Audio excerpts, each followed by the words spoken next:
شفاء لروحي وحبل المتين ورحمة قلبي وحصن الحصين شفاء لروحي وحبل المتين ورحمة قلبي وحصن الحصين وأمن حياتي وخير الدليل إذا تهت يوما مع الحائرين فقرآننا هدينا والحبور وبشر يسلي الفؤاد الحزين وفي الليل عند احتلاك الظلام سيبزغ منه الضياء.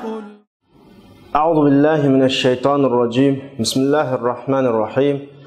الحمد لله والصلاة والسلام على رسول الله وعلى آله وصحبه ومن والاه. أما بعد. Hürmetlik birodarlar, qarindoshlar, biz ilgirki darsimizda fasiqlar haqida ketayotgan. Sura Baqara bizga oldi bilan mu'minlarning sifatini berdi. Undan keyin kofirlarning sifatini berdi. Undan keyin 13 oyatda munofiqlarning sifatini bergandan keyin fasiqlarning sifatiga o'tgan. Biz fasiq haqida oldingi soatlik darsimizda o'zi iymon aytib musulmon bo'lgan, ya'ni bu manhajni tanlagan, bu yo'lni tanlagan, ammo yo'lni tanlab bo'lgandan keyin bu yo'lning taqazzasi bo'yicha mangmagan, ya'ni yo'ldan yiroqlashib ketgan odamni o'zi musulmon deb islomga kiradi, islomning ta'limotlariga amal qilmagan odamni biz fosiq deb sifatlagan. Bu xil kishilarningki sifatiga kelib davatidi. الذين ينقضون عهد الله من بعد ميثاقه ويقطعون ما أمر الله به أن يوصل ويفسدون في الأرض أولئك هم الخاسرون deb Allah subhanahu wa ta'ala bularning sifatini 27-oyatda bizga berib ya'ni bular Allohning ahdisini birib bo'lgandan keyin buzdi bular. Bular islomga kirdi. Islomga kirdim demak, islomga tamomiy amal qilma, islomning ta'limoti bo'yicha ish qilma demak. Kirib bo'lgandan keyin shu kirgan dinning, kirgan mangan yo'lning, tanlagan yo'lning taqazzasi bo'yicha ish qilishdan yiroq turadi bular. Va yaqta'una ma amarallohu bihi ay yusal. Alloh ulashqa buyurgan, ulashqa tegishli qilishga tegishli ishlarni o'zida bular. Va yusiduna fil ard Ulaika humul khasirun. Mana bular haqiqiy ziyon tortadigan odamlar deydi. Ya'ni Abdur bu oyat haqida bizga nimalarni beradi qarab boqayli. Ba'da an bayyana Allohu lana mafhum al-iman fi annana natalaqqa min anillah va nunaffiz al-hukma walau lam na'rif al-hikma. Biz ilgirki oyatlarda Allah subhanahu wa ta'ala bizga iymonning mafhumini tushundirdi, bayon qildi. Ya'ni iymonning mafhumi demak, biz Allah subhanahu wa ta'alaning buyruqni topshirib olamiz, Allohning hukmini ijro qilamiz, garchi u buyruq, u hukmdagi hikmatni bilmasak-mu degan nuqta aytdi.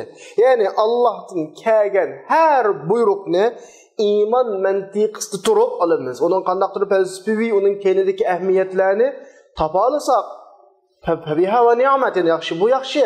Bilenmesek biz Allah'a iman ettikmi? Allah'ını Halıkımız deb itiraf qildikmi? Allah'ını Rabbimiz deb itiraf qildikmi? Tamam. Ondan keyin kelgan buyruqlarning hammasida cho'qim bir Allohning iroda qilgan hikmati bor deb turib qabul qilaveramiz.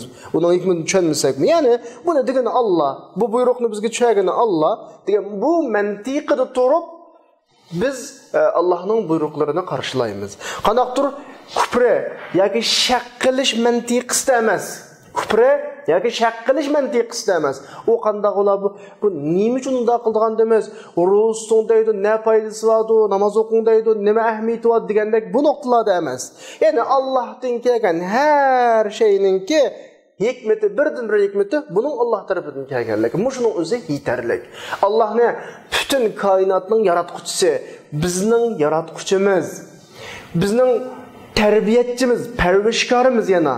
Bizni yo'qdan bor qilgandan tortib, onamizning qo'zqidan tortib, zamonga tushgandan tortib, dunyodan ketganga qadar butun parvarishkorimiz. Dunyoga ketgandan keyinmi Bizning bütün hisobatimizga Alloh ega.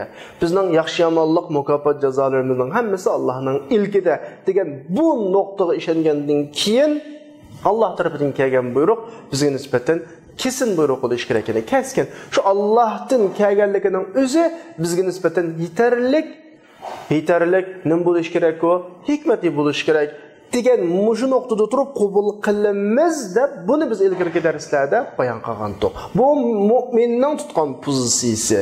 Alloh nim desa, buni mu'min nim deydi? Amanna va ata'na deydi. Sami'na va ata'na, amanna va sallamna degan bu shaklda bo'ldi biz qabul qildik. Bu Allohdan keldimi? Tamam. degan bu shaklda qabul qildik deb mu'minlarning pozitsiyasini biz bayon qilgandik.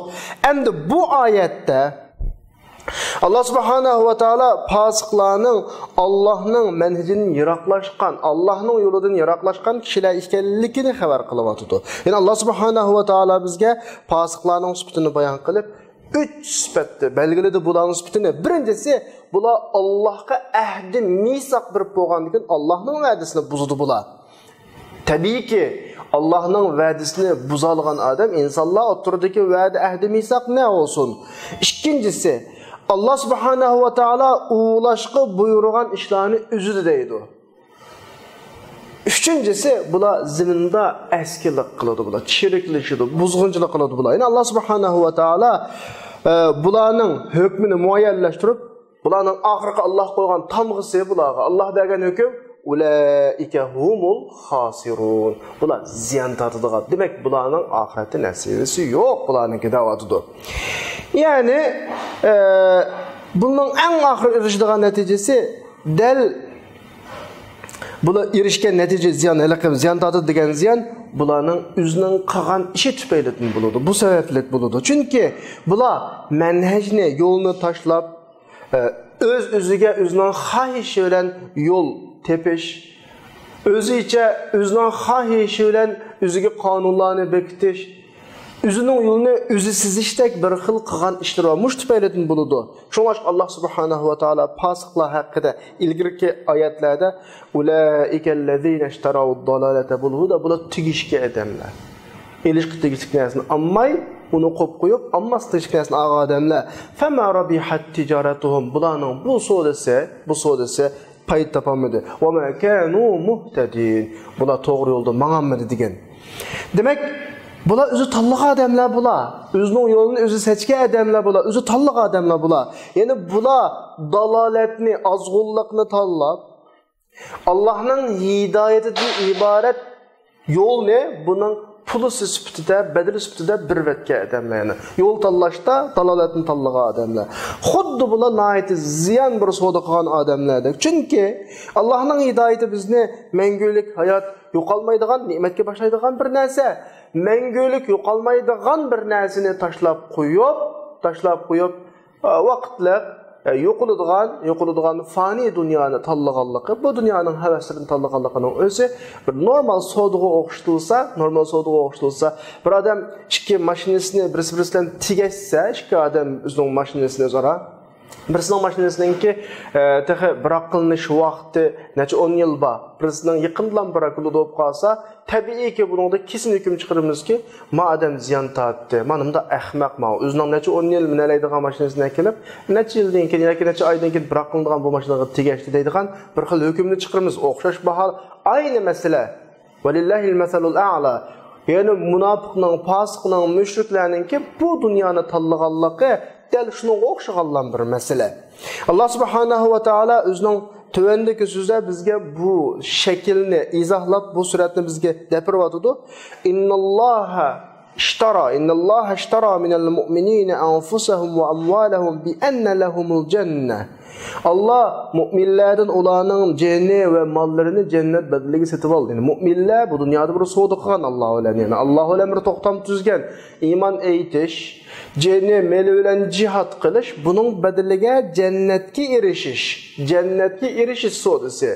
Bu bir savdo shaklida tasvirlanyapti bizga. Bizning birdig'inimiz kichikgina bir jonimiz, kichikgina bir melimiz. Ameliyatda bu canның egisimi Allah, malның egisimi Allah. Biz Allah bergen canını sarf qilib turib, Allah bergen malını sarf qilib turib, mengülük nimetke, mengülük nazı nimetke, mengülük turar joyga erişimiz. Bu çoğun bir ehmiyetlik, payidlik bir soda. Allah bunu bu xil şekilde tasvirlab beryapti. Yani bularning bu xildagi mu'minlarning qiladiğini yuqatiluna fi sabilillah, Allah yolunda jihad qiladi, jang qiladi, fayaqtuluna ve yuqtalun. Yani öldürüdü, ölüdü. Va'dan alayhi haqqan fit-Tawrat vel-İncil vel-Qur'an. Bu xil soda kelishimi yoki bu xil va'da Qur'an, Tevrat, İncil hemmisi mu'minlarga berilgan ahd va'da. Ve men awfa bi ahdillah bi ahdihi min Allah. Qandaq adam Allohga bergan va'dasiga vafo qilsa, fastabshiru bi bay'ikum allazi bay'atum fi ve zalika huwal fawzul azim. Sizlar bu sodanglarda utuq qazandiganlar, bu soda payda aldiganlar bilan özünü hoş qılınlar hazır. Aldın ala hoş bişaret edenler sizler bu sodanlardan. Bu sodanlar intayin ehmiyetlik soda. Bu sodanlar güzel bir soda davatıda Allah. Demek müminler Allah subhanahu wa ta'alaga özünün mal, canlarını satqa adamlar bula. Bula ehdileşken, tohtamlaşkan, tohtumu da intayin sadık, çin kişiler bula. Ama münafık kuparlar kelsek, bula Allah'ın hidayetini setirtip, onu bir vetip, onun bedeliga dünyanın azgınlıklarını ele aldı bula. Dünyanın azgınlıklarını setip aldı bula. Allah subhanahu wa ta'ala bizge münafıklarının tuncu sıfatlarını ve fasıklarının tuncu sıfatlarını nindep sıtılgaldı? Bularının vədisi yok. Del mesele şu bayatında sözlü vatka meseleler şu. Yani bula tallığan yoldu tumaydı bula. La ahde lehum. Yani ayetinin 5 edilam dedi ya. اَلَّذ۪ينَ يَنْقُضُونَ اَهْدَ اللّٰهِ مِنْ بَعْدِ مِيثَاقِهِ İmana girdim dedi, ben Müslüman dedi, bu yolunu tanıdım dedi. Birinci kılıp bunun buzduğun işi bu ehdisi tutmaydı. Bu vədisi tutmaydı. Bu münafıklarının, pasıklarının birinci sübütü. Qandaqdır bularının ehdisi tutmaslığı özü bilen kişiler oturustulam emas. Kişiler bilen o tutmaydı. Hatta Allah ile boğan ehdisi mi yok bularının. Allah ile oturuslu ehdimi yok. Bula kaçan ehdi kılsa, kaçan vədiletse, kaçan bir işlerini kilisse buzdu bula. Halbuki Allah subhanahu wa ta'ala kilişim ehdi toxtamlığı vapa qilishni yaxshi ko'radi. Şunlaşqa Qur'oni Kerimde Sura İsra'nınki 34. ayetinde وَلَا تَقْرَبُوا مَالَ الْيَتِيمِ إِلَّا بِالَّتِي هِيَ أَحْسَنُ حَتَّى يَبْلُغَ أَشُدَّهُ وَأَوْفُوا بِالْعَهْدِ إِنَّ الْعَهْدَ كَانَ مَسْئُولًا. Ayetinin ahirinde sizler ehdi kilişiminglarga, toxtaminglarga vapa qilinglar. Bu ehdi kelişim deganning sual so'rug'i var. Mana deyishib qo'ydigan eg'izdagi ho emas, o eg'izning shamili emas o. Anda qilli, manda qilli deb to'xtamlashgan kelishgan ishlarning cho'qqin bir savol so'rug'i var deyotdi. Yana bir oyatda va ma wajadna li aktharihim min ahdin va in wajadna aktharahum fasiqin. Yana va'daga vafo qilmaydiganligi ko'p ince odamlarning, bu xil fasik kishilarning borligini Allah Qur'oni Karimda tilga olyapti. Anda olsa biz bugünkü ayetimizgini qaytib kelsak, bugünkü ayetimizde fasıklarning birinci sütüde fasıklar özü bergen va'dini buzdu dedi. Yani Allah bilan bendining oturdik va'dini bular buzdi ekan to'q. Yani Allah'ning bandalaridan ele bular buzgan ahdi misa qaysi o? Nima va'da o? Nima kelishim o? Mana bu birinchidan iman kelishimi. İman eytiş, İslam'a kiriş kelişimi. Bu xil ahdisi. Yani her birimizde bab olan tabii iman duygusu. Tabii iman duygusu. Allah subhanahu wa ta'ala insanların hemmisinden ahdi algan. İnsanın vücudunda Allah'lık kumuludur. Yani ilahlık, ilahı işiriş kumuludur. Şuna doğru yol tapamaganlar, aş üzüzdeki tabii bir ilahlık kızıqışının türkçüsü de, şu xil taqazzanın türkçüsü de bunu izleydi. Birisi kalaga ibadat qiladi, birisi quyoshga ibadat qiladi, birisi toshga ibadat qiladi, birisi muzayga ibadat qiladi, bir narsani izlaydi. Bu insonning tabiiy taqozosi. Mana bu Alloh olgan ahdi. İnsanlarning ba'zi bu ahdiga vafo qiladi, ba'zi bu ahdini buzadi. Allah subhanahu va taolo Qur'oni Karimda bizga o'zi bilan odam bolalarining o'tirisida nayeti çın elingan bir ahdlarni balag'ini tilg'ilib deyotdi. Va iz akhadha robbuka min bani adama min zuhurihim zurriyatahum va ashhadahum ala anfusihim. Allah subhanahu Rabbing o'z vaqtida odam bolalaridan, ularning farzandlaridan ahdi aldı deydi. Ularni özünü guvohlik bergizdi dediki alastu bi robbikum men sizning Robbinglar emasmi dedi. Qalu bala shahidna an taqul. Yani bular deydiki yaqsa özür bizning Robbimiz deydi. Shahidna an taqulu yawmal qiyamah inna kunna an hadha ghafilin. Bu ahdi inson bilan Allohning o'tiridagi ahdi. Bu yerda bir nuqtaga esingda bo'lsin, biz hech vaqt ahdi bergandek emas qilaydigan bir xil tuyg'unlar bo'ladi. Zimindagi ko'zimiz ko'rgan, quloqimiz anglagan butun mahluqotlarga qarab baqsaq, butun mahluqotlarningki jismoniy jihatdagi yaratilishi biz bilan tamamen o'xshash. Onun da a'zolar bizda va a'zolar va ma'lum farqlar bilan. Ammo insonda bir narsa ortiq. U o'simi idrokat qismi, bir narsalarni izdinish qismi, bir narsalarga o'ylanish, tafakkur qilish qismi insonda ortiq. İnson bir narsalarni o'ylay oladi, ya'ni Alloh meni yaratdi degandek bir xil tuyg'ularga kela oladi. Atrofga qarab tafakkur qila oladi. Men nima uchun bunday bo'ldi, bu unda emas deyalaydi. Mushuning o'zi insonga qo'yilgan bir xil omonat, insonga topshirilgan bir xil ahdiningki kafolati. Ammo insondan boshqa bizning ko'zimiz ko'rayotgan hech qanday bir jonliqda bu xil insondagi bu ahvol yo'q. Ularning programmasi yaratilishidilar, tug'ilishidilar, yeziliblar tushidi. Aşı kallısqı yezilgan şu programı uchun hayat yaşaydı, dünyanın ketidi. Acaba bütün insanlar, bütün canlılarning içinde insanlar bundan alohida yaratilganligi nima sababdandir? Boshqa ayollarla o'xshash tug'ilib, yashab, o'lib ketish uchunmi yoki insonning dunyoda qilmoqchi bo'lgan, ijro qilmoqchi bo'lgan, ado qilmoqchi bo'lgan bir ahdi va'dasi bormidi? Bu nokta. Yani mana shunga o'xshash Alloh subhanahu va taolo yuqorida oyat degandek odam bolalaridan o'ziga ishonish haqida bir va'dalarni oladi. Ularni o'zining Robbi ekanligiga o'zini va'da bergizdi. Ammo vaqtning o'tishiga ergashib insonlarning qalbiga g'aflat kelib qilganlik. Bular ahdlarni buzdi, Allohni qo'yib nurg'un ilohlarni tutdi. Demak, fosiqlarning tunji sifati bu Allohning va'dasini buzdi. İnsan bilen vədisini buzgan kişi. Bunun insan bilen boğan bu vədisini buzuşunu Allah kubul kılmaya da hatta kuparlar olan bolsun, gayrimüminler olan bolsun. İnsan bilen boğan vədini buzuşunu Allah kubul kılmaydı. Kur'an-ı Kerim bu hakta illellezine ahadtu minel müşrikine thumma lem yanqusukum şey'en ve lem yuzahiru aleykum ahadan fa'timmu ilayhim ahdahum ila muddatihim innallaha yuhibbul muttaqin deb insonlar bilan hattoki kafir olsun, mushrik olsun, insonlar bilan bo'lgan ahdi misoqni buzishni Alloh xolamaydi. Ahdida turishga buyuruydi. Bu xil ahdida turishni Alloh muttaqiylik, mu'minlik deb sifatlayotdi. Alloh yaxshi ko'raman deyotdi. İnsan bilen boğan ahdini buzuşunu yaxshi ko'rmagan Allah bilan boğan ahdini buzuşunu qanday qarasın? Yani Allah subhanahu wa ta'ala özünün Resulünün, mu'minlarning çoğun iman meselesideki kafir müşriklerden ada juda ekanligini e'lon qilgan vaqtida kuffar munofiqlarga Mekke'deki Beytullahul Haramga yiqilishni harom qildi ma oyatda. Ama şu vaqtning o'zida yana ma Mekke'ge, ma haramga müşriklar yaqinlashmasin degan vaqtning o'zida ahdiga ehtirom qildi Alloh. Aş oyatda.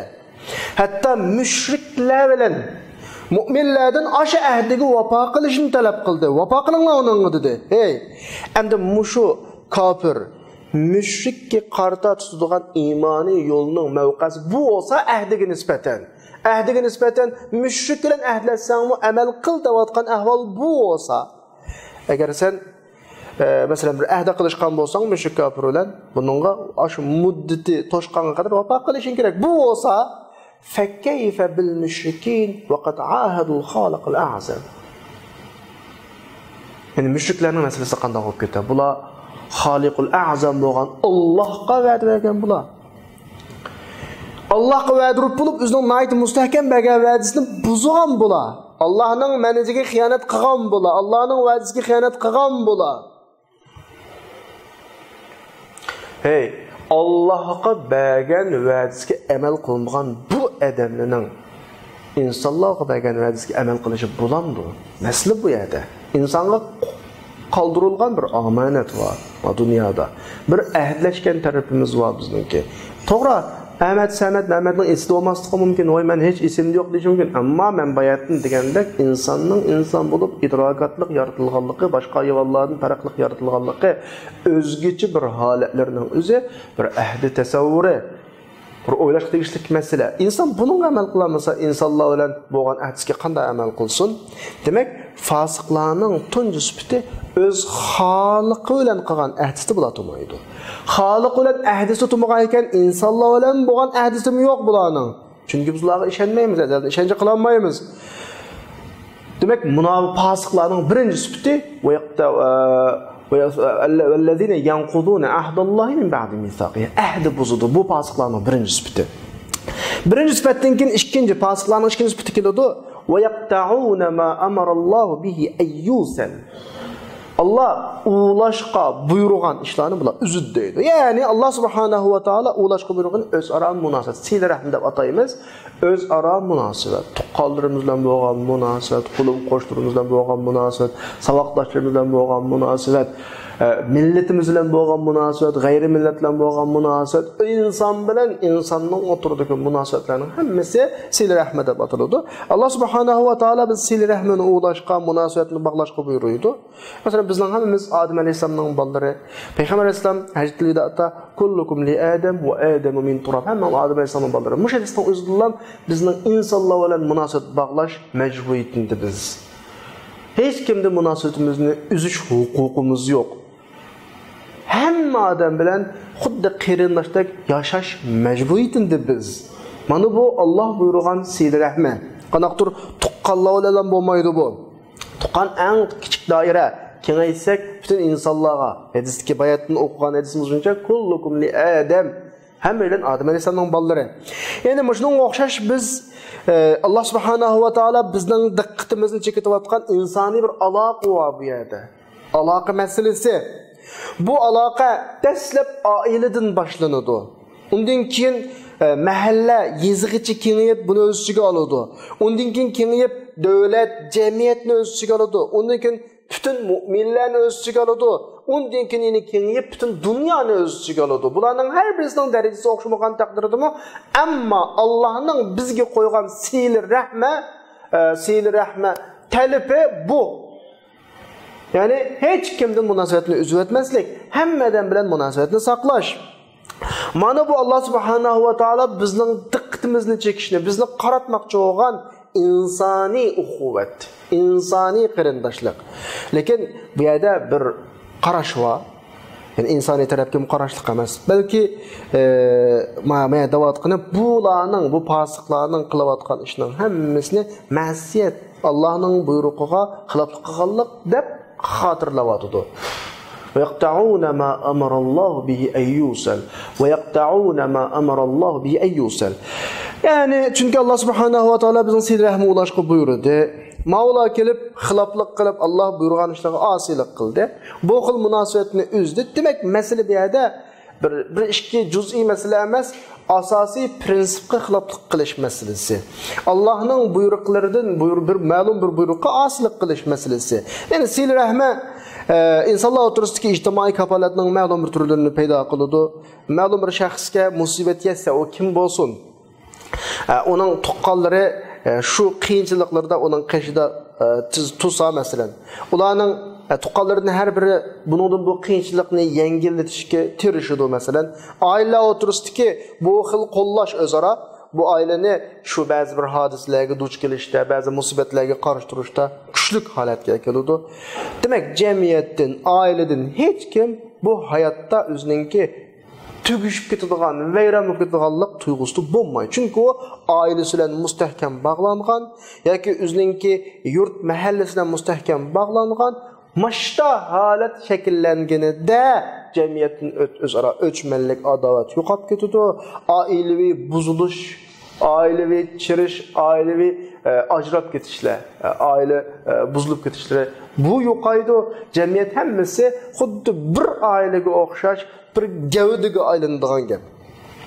Balkim biz ailevi buzuluş, ailevi chirish qaplab ketgan g'arb jamiyatimizga qarasak, balkim bilishimiz mumkin, ko'rib yetishimiz mumkin. G'arb jamiyatidagi har bir odam ma'lum o'zining yo'llaridan chiqib ketgan, ezib ketgan bir ahvollarni ko'ramiz. Chunki bir xil zoya bo'lib ketish tuyg'usi bor uningda. Shuning bilan ba'zilar zaharlik chekimliklarga berilib ketadi. Haroqqa, zinavondan boshqa biz ko'rayotgan har xil rezil ishlarga kirib ketadi. Chunki oilaviy munosabatlar intayin ojiz. Dadabalıdan aylab ko'rishmagan, qarindoshlar bilan aylab ko'rishmagan masalan.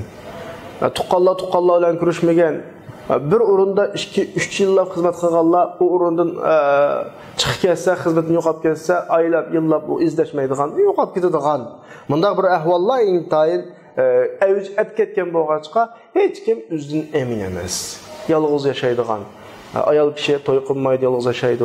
Kishi to'y qilmaydi, yolg'iz yashaydi. Bir xil yolg'izlik his qiladi. U inson degan inson bilan inson. Agar munosabatlar uzilganida, andikin jamiyatda har xil bir ishlarga berilib ketish, ruhiy jihatdan tushib ketish, o'zining ruhiy jihatdagi besimini har xil yo'llar orqali o'ngshashga tirishadigan gapda. Endi bu yerda biz bir yo'ldan chiqib ketgan bir avlodni ko'ramiz. Buni kim yo'ldan chiqadi desa, dal Siyri Rahmanning jamiyat munosabatining bo'lmasligi. Qur'on buni bizga alohida da'vat etdi. Jamiyat munosabatlik jamiyat olsun. Jamiyatda har kishi boshqalar bilan bog'lansin. Ma'lum bir munosabat bilan bog'lansin. Ya'ni aqallisi dadabollik munosabati, ayollik munosabati, qarindoshlik munosabati, qudbachilik munosabati, masalan, undan keyin mahalla munosabati, undan keyin bir millat munosabati, bir davlat munosabati, eng oxirida insonlik munosabati bilan insonlar o'zaro bir-birisi bilan bog'lanish kerak. Yani biz bugün gündeki cemiyetimizdeki yaşlar oturup ko'rayotgan ba'zi yo'ldan chiqishlar haqida so'zlasakmi, yoshlarga malomat qilmasligimiz kerak. Yoshlarda masala yo'q. Malomat qilish to'g'ri kelib qolsa, bolalarini, qizlarini tashlab o'zaro munosabatlarini bekor qilayotgan ota-onalarga munosabat qilishimiz kerak. Buni malomat qilishimiz kerak. Bolalarga cho'qim ruhiy jihatda o'zining sahibsiz emas ekanligini, tuqqansiz o'ziga ega chiqadiganlarning borligini, jamiyatning ega chiqadiganligini, millatning ega chiqadiganligini bildiralmagan ota-onalarga malomat qilish kerak. Shunda qilib munosabatlarni o'zib siyli rahmi yo'qolgandan keyin, buni bekor qilayotgandan keyin, demak cheksiz bir ruhiy murakkablik ichida ingrayotgan bir avlod o'tishib chiqadigan gap. Bu bola aile muhitini yo'qotib qo'ydi. O'zining hayot mezonini yo'qotib qo'ydi. Aile muhitini yo'qotgan bola, ailedagi munosabat ilişkilerini yo'qotgan bola hayot mezonini yo'qotdi. Alloh subhanahu va taolo mu'minlarningki o'zaro hayotni vayron qiladigan har qanday bir munosabat yoki har qanday bir murakkablikdan, har qanday ziddiyatdan xoli, do'stona, bir-biriga kafolatlik qiladigan bundaq bir holatini istaydi mu'minlar, bundaq bo'lishini istaydi. Demak, xulosalasak, siyli rahmining bo'lmasligi butun avlodlarni zoya qiladigan bir ahvol. Shuningga fosiqlarningki sifatida Alloh nima deyapti? Va yaqta'una ma amarallohu bihi ayyusal. Munosabatni uzish, boshqalar bilan aloqani uzib o'tish bu fosiqning sifati. Bu fosiqlar bilan ikkinchi sifat. Birinchi sifat ahdini buzish bo'lsa, ikkinchi sifat munosabatni uzish bo'ldimi? Uchinchi sifat, undan keyin yuqoridagi mazmundan keyin fosiqlarning sifatidan uchinchi sifat kelamiz. Alloh subhanahu va taolo va yufsiduna fil ard. Ya'ni bular zaminda buzg'unchilik qiladi deydi. Buzg'unchilik qilish desa chuqum qo'llarga qilishlarni, neyzlarni elib bunda u yerga besib kirib, ya ulam emas. Buning bir har xil turlari bor. Biz deymizki, koinotdagi butun narsa inchkin nizom bilan yaratilgan. Sura A'loda vallazi qaddara fahada. Her şey bir nizom bilan ma'noda jamiyatda. Her şeyning bir yetakchisi bo'lib, chuqum egish kerak buningga. İnsandan boshqa. Lekin inson yaratilish jihatda ixtiyor meydanına geldi. İnsanın tanlaş hukuku oludu. Öz tefekkürünü özü yitildirdi. Öz tasavvurunu özü yitildirdi. İnsan bu başka mahlukluğa oxşmaydigan şekilde yaratılgan bir mahluk. Maşta oğaçqa an insan kainattaki islahat, salah, yaxşılık meselesini buzup taşıldı insan. Allah'ın rahmeti, bizge bergen rahmeti, kainattaki başka mahluklarının hemmeni mecburi, yani Allah tarafından buyurulgan şekilde öz ixtiyarlıksız işleydiğin bir halet kelganligi Allah'ın bizge bergen bir rahmet. Eğer quyosh meselesini, osmondagi, ay meselesini, havo, su, etrafımızdaki bizden başka bütün mahlukatlarını eğer bizge topshirib qo'ygan bo'lsa, biz allaqacha onu buzup bir yerga olib bo'ldik. Lekin Allah hemmini o'zi mecburi bir xil sistem bilan ishlaydigan holat yaratdi. İnsanın bunun kuchi yetmedi. Şoňa o narsa buzulmaydı. Ammo inson o'ziga kelgan vaqtida ixtiyorlik berilgan. İnsan özünün ba'zi ishlarida tanlash huquqi bo'ladi. Shu nuqtadan buzilish inson bilan bo'ladi. Dunyoning qolgan taraflarida buzilish yo'q. Quyosh kunda normal chiqib kiryapti. Ay normal chiqib normal kiryapti. Nefeslendiğin hava normal bizni ta'minlayapti. Su normal mesela. Atrofdagi bizga munosabatlik bütün mahlukotlar, mayli hayvon hammasi normal tug'ilib, normal ketib, dunyo o'z tabiatlariga ketib, o'zining vazifasini ado qilyapti. Hasal harlari hech qachon hasal ishlab chiqarishni to'xtab qolmadi. Bularning sistemasi shu shaklda yaratilgan, shu shaklda vazifasini ado qilyapti. Masalan, demek bütün kainattaki bütün mahlukotlarning hammasi muayyan yaratilgan sistem bilan yashab özünün faaliyetini, hizmetini qilib ütüp ketyapti. İnsandan başka. Fakat insanga berilgan narsa erkinlik tanlash. Shunda o'g'aç qilan insan meseleni to'g'ri bitirib qilinmayapti. Yani bu Allah Subhanahu va Taola'nın özünün kainatidagi xalqlarni bu xil şekilde, sistem bilan mecburi şekilde hizmet qiladigan bekitib yaratib qo'yishining sababi kainatning büyük hareketini kontrol qilish uchun. Masalan, quyosh, yulduz, zemin, bütün kainat insan jindan boshqa hammasi inchki sistem bilan mang'di. Nimishqa? Chunki ixtiyorliksiz mang'di bu. Alloh subhanahu va taolo bizga bizning hayot mizonimizningki normal mo'tadil bo'lish uchun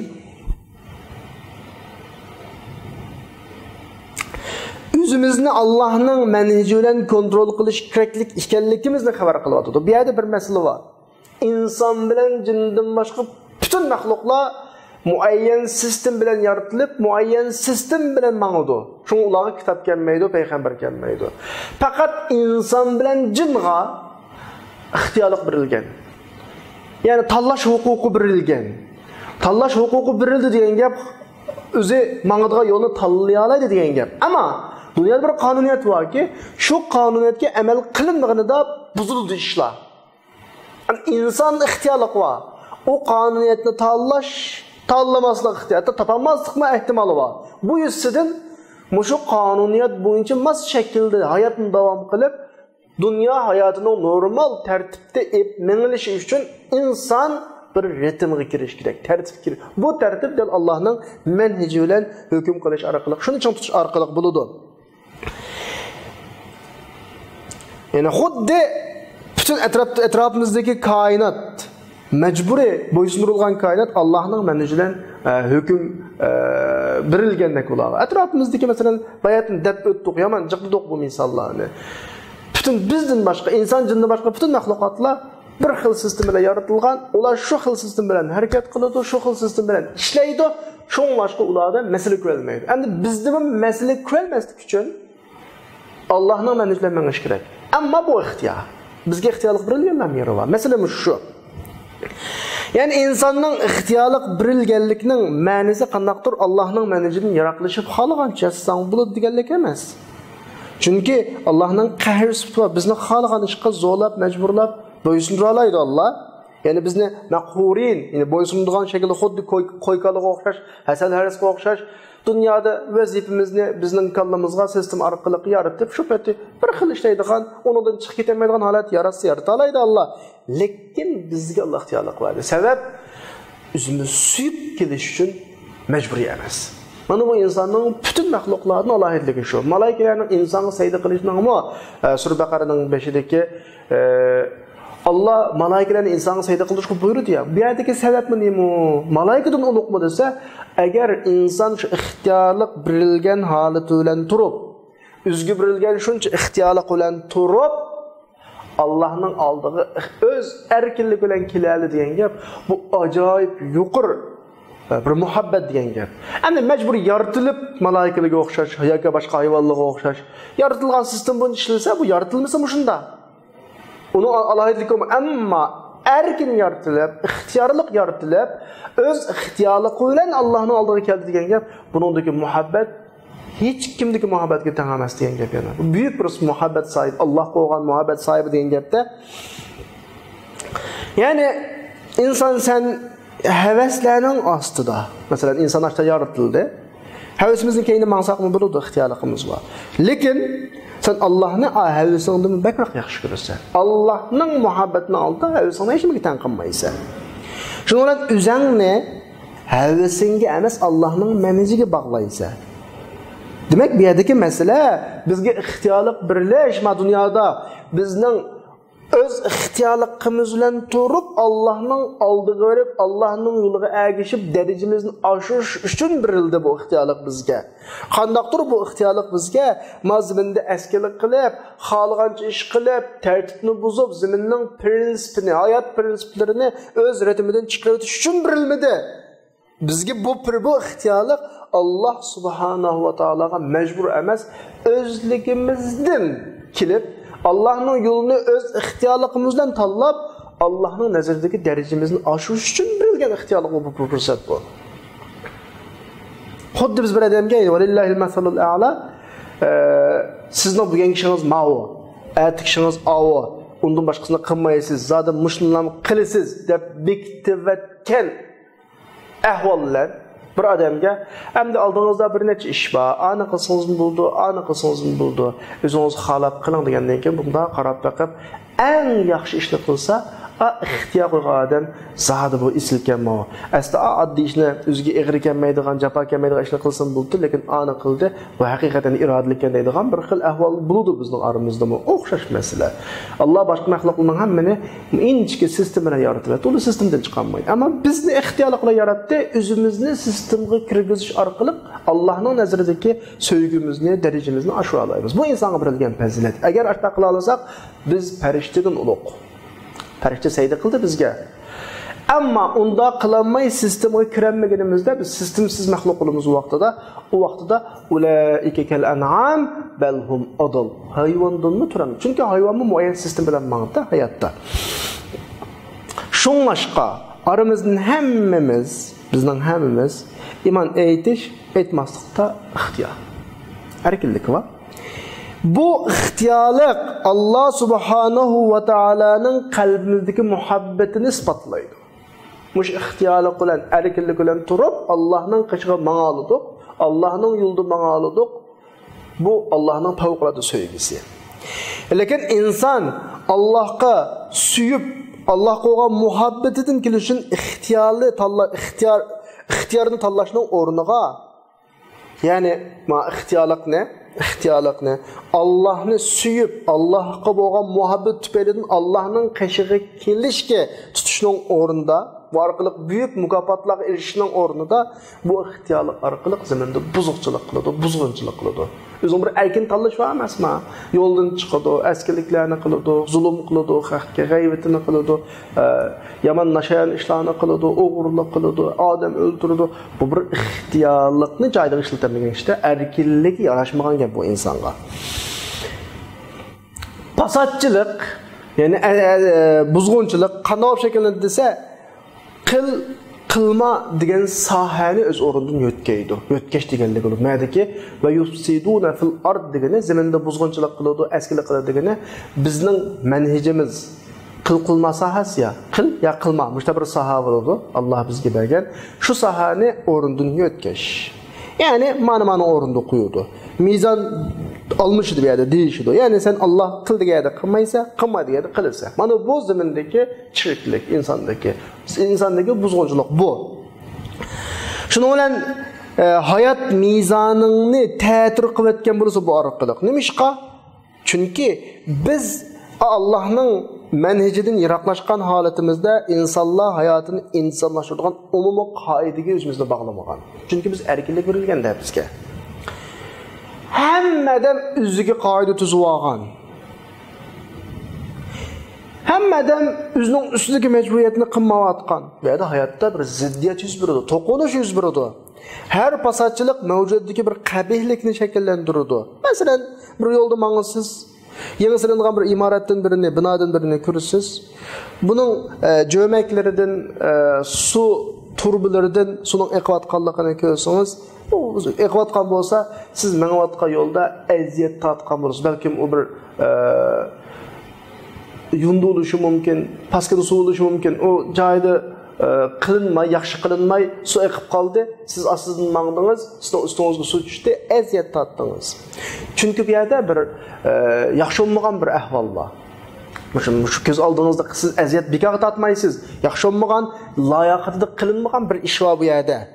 Ya'ni insonning o'z xizmatidagi omonatsizligi. Chunki ashuni bir odam qiliqliq. Siz oldingizdagi yaqishdan o'tgan shu binoning, shu turba ishini ma'lum odam amanet şekilde qiliqliq. Yani bir amil buzulsa, şu adam özünün üstündeki amanetini his qilmay, bu bir kişilik hizmet deb o'ylamay, bunu bunda qilib qo'ysam, pulni alsam, kessam bo'ladi deb, bunda bir kallasida bo'lg'achqa, asli Allohning manajlanmasa, o o'zi qilayotgan shu ishni omonat deb tunuydi. U unda tunmagandan keyin bir xizmatchi ashta buzulsa, o'zining xizmatida ixlos qilmaslik, astoydil hayot Allah yaxshi ko'radigan, sen güzel şeylerini ko'rishga tegishlik Allah yaxshi ko'radigan bir ne'matni yo'qotgan bunu. Allah deysa, ustingdan su eqval, mayna su eqvatadi. Bir odamninki omonatsizligininki, bunun ta'siri bu. Bu bir misol. Yani o'zining xizmatida amin olmagan, omonatdor bo'lmagan har inson hayotda bir ishni buzadi. O'zining yaratılışida, Allohning xalqining ichida omonat olmagan har inson hayotda buzg'unchilik qiladi. Boshqalarning mahremiyatiga tajovuz qiladi, mol mulkiga tajovuz qiladi. Mana bu ahvol hayotni ko'rimsiz qilib qo'yadi. Hayot bizga shu vaqtida sat ko'rinishga boshlaydi. U vaqtida o'zining izzat, obro'yi, meliga xotirjam bo'lgan inson bo'lmaydi u vaqtida. Hamma odam bir xil xotirjamsizlik. Aslında şu etrafımızdaki, cemiyetimizdeki buluvatkan xotirjamsizliklar tunculuk bir adamdan başlandı. Bir adam buzudu, ikinci adam onun tesiriga uçraydı, üçüncü adam onun tesiriga uçraydı. Ama bu mu özünün içinde şu tüpeylerden ma'lum bir derecede yoldan çıkıdı, aştağılap, ahırda hemmadan, hiç demeden xotirjammas halat götürdü. Bir aşxanaga may tuşuydigan adam aşxanaga apıradigan pakiz mayning o'rniga azankan deb yundu maylarini apirib berdi. Bu aşxanalarda tamoq yeganlar shu yundu mayning ta'sirida bo'lgandi. Og'irdi, surishti qildi, uning ashta ekanligini his qildi. Bu achchiqlab, u andaqchi mundaqchi, ama bu deb tilladi, ama bu uning ruhiyatiga ta'sir qilib, bu o'zining xizmatida haqmi, demak hammadan ashta bo'ldi. Bir adam buzuldu, bu ta'sir qilib, hamma adam hayot shundan buzilgan gap. Boshqalarning mol-mulk, izzat, obro'yiga tajovuz qiladigan odam o'ziga naq foyda qiladigan bir narsalarni qo'lga keltirmoqchi bo'ladi. O yundumay satish orqali yoki ishlarini bayatdanqi misolga olgan binoning su turbilarining chiqqan kashliga o'xshash ishlarini tez tugutib, yeni bir ishlarni qilib, tezroq pul topmoqchi bo'ladi. Yundumay azamayni apirib, pul topmoqchi bo'ladi. Bir mayli mashina yoki binasimizni o'ng'shatqila olib bersak, o'riminchi qo'lning ushida qilib qo'yib, tezroq bekor olib qilmoqchi bo'ladi.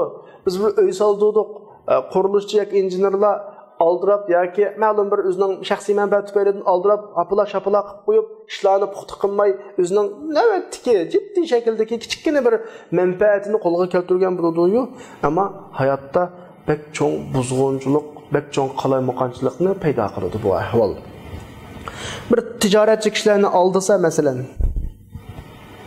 inson bulang-talang o'g'irlik bilan bir narsalarni erishsa, masalan, Allah o insan şu vaxtda bu hayattaki pul malının en načar taraflarini ko'rsatib qo'ydi. Bu zaminda eskilik qilish, buzg'unchilik qilish orqali hasratni elib olgan bo'ladi. Bu oxirida berib eng hasratlik yerga tushdi. Bu bir narsani oladi, bir ishda mas'uliyatsizlik qiladi, bir ishlarda boshqalarning izzat obro'yiga chaqiradi, boshqalarning mol-mulkiga chaqiradi, yana bir tarafdan o'zi shuningga uchraydi. Mana bu hammalar erishadigan natija. Fasiqlarningki sifatlarining ichidan biz birinchi sifatda yanquduna ahdalloh, ahdini buzdidik.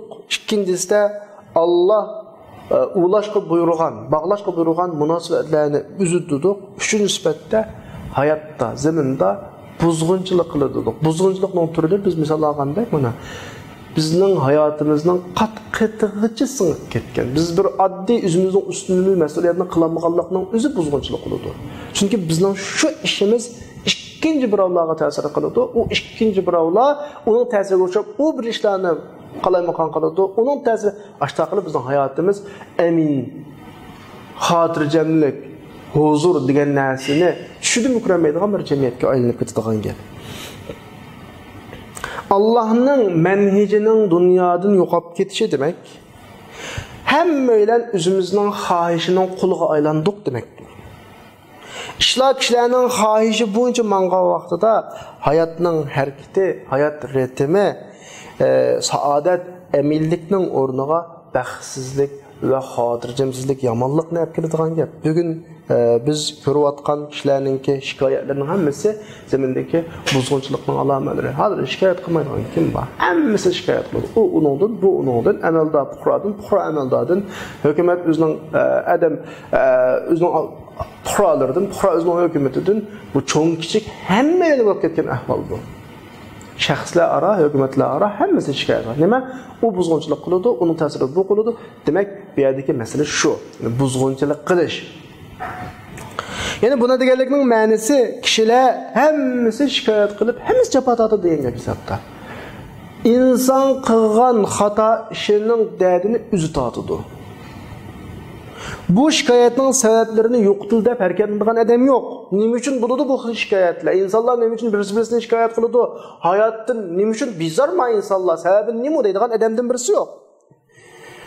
Bunda olganda bu hayotning meselesi oңşalmaydı bunda olgan vaqtida. Pasajchilikdan qutulolmaydi. İllaki biz xohish bo'lmagan bir manhajdan birini hukm qilmasak, yani bizni xohish olmagan yo'ldan birisi boshqarmagan vaqtida bundan biz qutulolmaymiz. Xohishi yo'q kishi kim o desa, dal inson yaratgan dunyoning mizonini qo'ygan zot. Hech qanday sinfga, hech qanday tabaqaga tava bo'lmagan, hech qanday bir havas olmagan, o'zining foyda manfaat olmagan zot an xohish yo'q. Kishi hisoblanadi. Shu zot belgilagan manhaj, yo'l, prinsip bizni qutqiza oladi. Unda olmaganda kimlar qanchalik chora-tadbirlarni tuzib ketsin, o kimlarning qanchalik tuzgan chora-tadbirlarning hammasi shu kimlarning manfaatiga vakillik qiladi, yana birlarining manfaatiga vakillik qiladi. Unda olganda cho'qim yana bir tarafninki zina o'xshab ketishi bu muhaqqaq.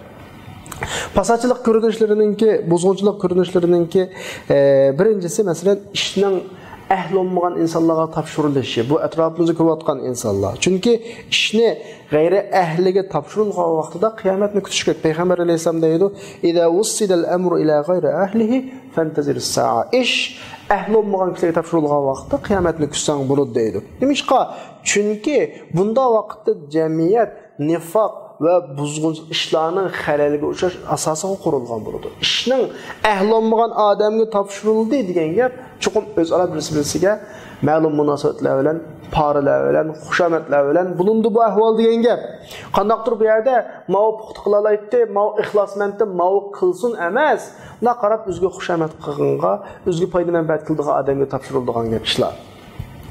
Ya'ni nifoq, munofiqlikni, xushomatni eng yaxshi qila oladigan odam eng yuqori darajaga erisha oladi. Atrofdan qarasak bo'ladi buni. Eng jiq parvaga odam eng yuqori darajalarga erisha oladi. Ammo o'zining xizmatini puxta qila oladigan odam hech yetilmaydi bunda ahvolda. Bunda ahvol hukm surgan jamiyatda u hech taraqqiy qila olmaydi. Natija nima bo'ladi desa, bir bilik nodon munofiqlar bilimsiz halda işlerini yürüştürüdüğün adamga aylanıp kalıdı. Yürüştürüdüğün adamga aylanıp kalıdı. Zemindeki pasatçılık del hakikatninki zaya olup, kımmet qaraşlarının zaya olup, cemiyetinin bir ormanlık aylanıp kalış. Küçükler acizlan yaydıgan bir ormanlık aylanıp kalış en çok pasatçılık hesaplanıdı. Buna vakta her insan başkalarının hak hukukuga qarmasın, özünün xahişini əməldə aşırışını istəydi. Xizmət qıldığı adam özünün haqqıqa erişəməyəndən keyin xizmətin əhəmiyyəti yoxkən də his qıldı. Cəmiyyətin hamısı bir xil bika tələblərə aylanırdı. Şu kelib, işxana kelib, joz oturub bəsə, bir günlük vaxtını ötüzəb bəsə, maaş keləyəgəndən keyin bu bir nima deymiz endi xizmət ünümünü yoxdudu. Bara asta neçə ildən keyin cəmiyyətdə bunun təsirini görülüşü var. Məsələn, Ərəb ətrafımızdakı vəyran buluyatqan, qopuvatqan dövlətlərə qarasaq, bunun əhvalı iniq. Qaysı bir cəmiyyətdə pasatçılıq avıb küpüyüb, ədli adalet yoxalsa, o cəmiyyətin vəyran bulduğanlığı köz aldığımızda biz muş yeşimiz üzrən nurgun dövlətlərin vəyran bulduğunu, meyli iqtisadi cəhət vəyran bulsun, siyasi cəhət vəyran bulsun, köydük bunun asaslıq amili bayatını degendek işlerinin öz əhliga tapşırılmaslık, nifaqlıqның ki, paraxorluqның köpüyüb ketişi, bunların hemmisi pasatçılıqның bir türü. Zemindeki pasatçılık deganligimiz bizning aqlimizni hakim qilish demek. Yani biz Allah yaratgan kainatning mizoni haqida o'ylanmaymiz. Faqat bizning aqlimiz bilan Allah menga pul olmaymiz. Daraxtlarni kesimiz, masalan, bo'layotgan ahvol, zavodlarning qoldiqlarini o'stanlarga tashlaymiz, o'stan buziladi. Zaharlik, ximiyalik moddalarni eklib ziroatlarni sug'urimiz uning bilan. Yoki suv mangadigan o'stan daryolarga tashlaymiz. Şunu olan zəhərə aylanıb getdi o östən dəryalar. O östən dəryanın ağan bilaqılını yeyimiz, üzümüz, bulğunumuz. Demək kainat şunu tuşub getdiyin. Atmosferadakı ozon qatlimi roşan bir zərərə uçurdu degan gap. Bu zərərə uçursa zimindəki insanın həyatını ən çox xətərə uçurdu bu. Östənlərdəki sular buzludu məsələn. Ne işçiske, ne ziraatlarını soğuruşka yaramaydıgan bolup kalıdı. Dünyadan yaxşılık asta zaya oludu. Zemindeki pasatçılık, bu bir pasatçılık ama hazır hemmisinin misalını sözlavatımız birden. Bu hemmisi Abdur etrafı yaşayan bir cemiyetin ağam misallar. Bizim cemiyetimizde mi? Muzdan yarışan misallar var. Yine zemindeki pasatçılık degenimiz zulümünün tarık kılışı, hayat tügümeydiğen bəxtsizlik zincirsiman bir nərsəyə aylanıb ketişi hayatınınki. Zemindəki pasatçılıq deganlik amanatның yox oluşu, kişilər oturusqı muamalatның buzuluşu, haq huquqның zaya oluşu, haqqı qarz versək alanmaslıq, yeviliş onu ikinci heç kimə qarz verməslik məsələn. Həmmisi şundan işlərdən birisi. Yuqarıda Abdur bir nəş türlü işlərini sözlədi. Amma bu sözlegenlerle biz bütün zemindeki pasatçılıktan türlerinin hemen bir yerde depremeyiz, depolanmayız. Çünkü bu imtihanı köp. Ama şunu ölçemi kılavatsanlar buldu ki her iş öz ritminden çıksa bu pasatçılık oldu. Her iş öz ritminden çıksa pasatçılık oldu, bu pasıqның alameti. Yani bu yukarıdakiler zemindeki pasatçılıkның bazı türleri Allah subhanahu wa ta'ala umumi bir prensipten birini bekitti bu yerde. O olsun mu? Allah'ın yolu kişiler özara muamele kılış için. Lakin kişiler bu yolunu taşlap koyup cehalet karanlıkta tınırqap mınışqa başladı. Peygamber İslam deydi, qandaq adam ma'lum bir guruhdan bir adamni bir xizmatga qo'yapti. Ama şu topning ichida Allah anından bekrak razı oladigan, yani ma xizmatga uningdan bekrak layoqli adam bo'lgan bo'lsa, ma heliqi ma adamni ishga qo'ygan adam Allah'ın Resulü müminlerga xiyonat qilgan bo'ladi. Yani bir adamning layoqli ekanligini bilib turib, qaysi bir sabab bilan uni qo'yib layoqsiz adamni ishga qo'ygan adam Allah'ın Resulüga xiyonat qilgan bo'ladi deydi. Masalan bu misallar. Demek İslam kişilerinin işlerininki muntazamlashishi, muqimlashishiga qanchalik intidiganligini bu yerdan ko'rib olsak bo'ladi. Mushu darajada kişiler o'tirishdagi muomalat, yashash ritmi, yashash hammasi intayin muqim shaklda bo'lsin deydi. Oxirsida Allah subhanahu wa ta'ala yuqoridagi fasiqlarning 3 sifatini bayon qilib qo'ygandan keyin bizga bir natija berdi. Yani yuqoridagi sifatlar bilan sifatlanib qolgan kishilar nim bo'ladi? yoki bir jamiyat shu xil sifatlar bilan ahdlar kapolatga ega emas. Masalan, birinchi sifat ahdini buzdi dedi-ku, diya. Anda jamiyat bo'lib qolsa. Alloh ulashqa buyurgan o'zaro munosabatlar uzilib ketgan, kishilik munosabatlar buzilib ketgan, oila munosabatlari uzilib ketgan bir jamiyat. Shunisi buzg'unchilik qiladigan yuqorida sizlarning misollarni so'zlab o'tdik. Ishlar o'z bitimi bilan mangmaydigan jamiyat oxirida nim bo'ladi desa, Alloh buningga tamg'idin birini besib deydi. Ulaika humul xosirun deydi. Bunday jamiyat ziyon tortadi. Vayron bo'ladi deydi Alloh. Mayli shaxs bo'lsa shaxs, jamiyat bo'lsa jamiyat, davlat bo'lsa davlat, vayron bo'ladi deydi. Qur'on bo'ladi dedimi? O'qil sifatlarni o'zini tortmaganlar vayron bo'lganligini. Nimani ziyon tortadi bular? Nimani yo'qitib qo'ydi bular desa, dunyo oxiratini o'zini yo'qitib qo'ydi bular. Chunki insonning ishqa hayoti va dunyodagi qisqagina mashaqqatlardan to'lgan bir hayoti va oxiratdagi uzun mangulik hayoti va mangulik hayotni, uning ne'matlarini, manguliklarini dunyodagi hech narsaga kapolatlik qilolmaydigan kichkina bir hayotga tegishgan odam tabiiyki ziyon tortgan bo'ladi. Insonning umri bir kun bo'lishi mumkin, bir oy bo'lishi mumkin, bir yil bo'lishi mumkin. Dunyo hayoti har qancha uzun bo'lib ketsin, bu degan qisqa. Her qancha birib kelsin, nimaga erishib ketdi bu oz bizga nisbatan. O'zining oxiratini mush dunyoga sotgan kishi tabiiyki foydalanadi, ziyon tortadi. Tabiiyki ziyon tortadi, chunki u Allohning ne'matlarining hammaga teng olmaydigan, Allohning hech qanday bir ne'matiga to'g'ri kelmaydigan bir narsalarni sotib olgan bo'ladi hayotda. Ya'ni inson Alloh subhanahu va taoloni unutib qolgan taqdirda keskin Alloh qushrushida bu o'ladiganligini, qiyomat kuni tiriladi. Allah subhanahu wa ta'ala'nın öz aldığında tapıdı, kürüdü. Tuluk hesaplarını biridi. Demek, aşta vurduğun insanın dünyada maçta faaliyetlerini, maçta hata işlerini kılışı, onu kazandırandı ya ki ziyantat kuzandı. Tabii ki ziyantat kuzandı. Ziyantat kan buludu o. Çünkü o özüge Allah'ın azabını vacip koydu o. Özüge Allah'ın cezasını ekip koydu o. Dünyada yoldan çıkış arkalı. Ameliyette dünyadaki Allah'ın belgelegen bu prensip yollarının hepsi insanın menfaati. Ama insanın menfaati Allah'a yana cennette uzak mektip koydu. İnsan özünün menfaatini kabalarla kılmasını cennette uzak var onunla. Allah subhanahu wa ta'ala'nın hasirun degan sözü bu yerdeki so'da tugidi. Hamma narsa zayi bo'lib ketdi, chunki buning natijasi, oxir natijasi husron. Ziyon o, vayronchilik o. Bu husron, mazyan vaqtlik ziyon emasmi o? Yoki bu kila qatimliq so'dida o'rnini to'ldirib olg'ili bo'ladigan ziyon emasmi o? Mangulik ziyon.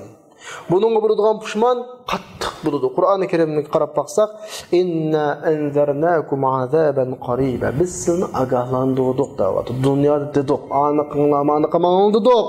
Yevme yanzurul mer'u ma qaddemet yada. O küllikte insan üzünün kulğa qaraydı, qığallarga qaraydı. Ve yaqulul kafiru ya leyteni kuntu turaba. Kaşki tupup ketsem çoğu. Edem olmasa deyin yapamdı o. Çünkü onun o vaxtdaki ahvali intayin xarab buludu. Nemişki kafir tupop ketishini, tuproq olib ketishini umid qiladi. Ko'z oldidagi ko'rayotgan azobning shiddati, qattiqligi tufaylidan, u duch kelgan ziyonning qo'rqinishi tufaylidan. Mana bu qattiq ziyon buning dalili. U kunda buning har qancha qilsin uning pushmini, qattiq pushminning dalili. Bu pushman foyda bermaydi. Allah subhanahu wa ta'ala mushayatda ziyon tatqanlarni so'zlayapti. Ama yeni bir ayette tehimiz ziyan tatqanlarni so'zlayapti. Ayette xasirin deb so'zlagan bo'lsa, yeni bir ayette ahsarin en ziyan tatqanlarni so'zlayapti. Davatudi qul hal unabbiukum bil akhsarin a'mala alladhina dalla sa'yuhum fil hayatid dunya wa hum yahsabuna annahum yuhsinuna sun'a. Men sizlarga depiraymi? En ziyon tatqanlarni kim bo'ladi buni depiraymi? Bular hayat dünyadaki iş faaliyetleri yoldan çıkan insanlar. Özü hiç yaxşı qıldık dep manadı bular. Ulaikellezine keferu bi ayati rabbihim ve liqaih. Bular Rabbinin ayetleri, Rabbine uçuşduğanlığı inkar qilgan kishilar fahabitat a'maluhum. Bunun dünyada qilgan her çoğuşların hemisi bakar.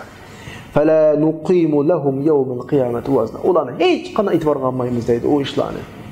Demek aramızdan ziyan tortadiganlar var. Yine aramızdan en ziyan tortadiganlar var.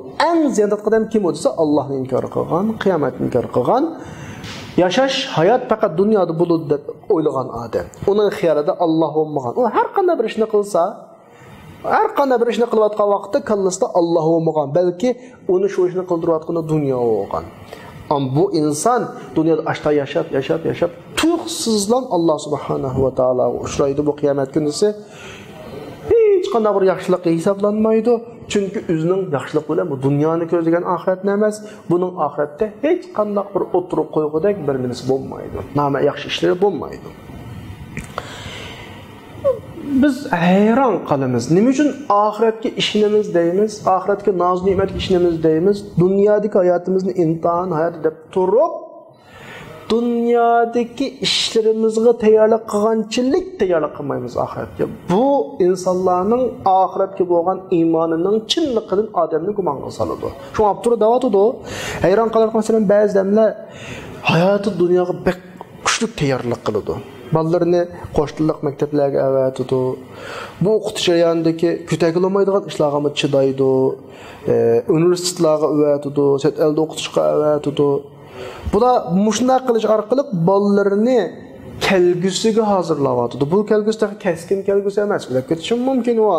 Ya'ni bu jazm emas, chunki inson yosh holat bilib ketishi mumkin. Mushu hayotida xayjigan pullarning hammasi yo'qolib ketishi mumkin. O'qish oxirgi bosqichlarda yo'ldan chiqib ketib diplomga erishmasligim mumkin. Bu tayyorlikning hammasi bitib bo'lganda jinoyatning birini qilib qilib umrlik turmoqqa ketishi mumkin, umr zoyab ketishi mumkin. Buna degani buni qilmaslik emas, masala to'g'ri oydinlashsin. Demak, dunyodagi iniq bo'lmagan, jazm bo'lmagan hayotga shunchalik tayyorlik qiladigan inson shak olmagan. Hemmeyle Allah subhanahu wa ta'ala'a kıyamet günüsü uçuruşulgan. Nama amallarımızga hesap berdigan. Müştaq bir cezmiyet babıga kelgan vaqtda ma cezmiyet durup köpünç insanlar bununla diqqat qilmaydi. Özü qisqigina yaşadiganligini biladigan kelgusi uchun sa'iy qiladi. Hech kim oxiratning cezmiyet ekanligini his qilmaydi. Biz ata-onalarning az bir kısmınınki ballarını namazga haydash ballarını üçün, Allah'a ibadet qilish qaydash üçün, amanatdarlik, Allah bizni talab qilgan Allohga ixlosga ishlarni haydash üçün hech bir tirishchilik ko'rsatganligini ko'rmaymiz masalan. Bular haqiqiy ne'matni unutib, yo'qoladigan qisqagina hayotning keyinin yugurib Neticenin bo'ladi oxiratda bularga vobal bo'ladi. Demak, masala nima desa, bugünkü dersimizdeki 27. ayette biz fasıqlarınki 3 sıfatını bayan kıldık. Bu 3 sıfat insanı dünyada baxtga erishtiradigan, hayatını muqimlashtiradigan sıfat. 3 sıfat tepilib qaldımı? 3 sıfat tepilib qaldımı? Bu insan dünyada Kur'an kesin dedi, ziyan tatıda ziyan uçuraydı. Bu ziyan şu cemiyette birlikte yaşayan, şunun tesiri uçurgan, şunu tosmagan, oğuşmagan, belki şu şekilde hem şekilde çıkıp ketken insanların hepsi tam tadıdığan ziyan buludu. Bugünkü cemiyetimizdeki eminsizlik, hatırcemsizlik, özümüzden izzet, abroyu, mal mülki, hayatımızda boğan işencimizden bulmasılık, kelgüsümüzden karanlığı oluşu, amanetsizlik mesela. Bunların hepsini hemen tam tadıp şikayet kıvatımız ya, bunların hepsi biz ketkizip koygan şu işler tüperedin buluatqa. Çünkü Kur'an-ı Kerim'de Allah ulaike humul hasirun dedi. Allah hasirun diye yerde rabihun bulmaydı. Allah bula ziyan tatıdı bula, utturudu bula dedi. Biz paydalanmayız. Şunaşqa Kur'an-ı Kerim'denki bizge münafıkların sıfatlarını bayan kılışı, fasıkların sıfatlarını bayan kılışı, müminlerin sıfatlarını bayan kılışı bizden hayatta qandaq şekilde yaşımızın kerek ekanligimizga ügüt üçün sözleyapti Allah. Allah hammalarni fasıqlarning, munofiqlarning, mushriklarning sifatlaridan neri turadigan, mu'minlarning sifatlaridan sifatlanib hayot dunyoda va oxiratda baxt saodatga erishadigan kishilarni qilishni nasib qilsin. Va axiru da'vana alhamdulillahi robbil alamin.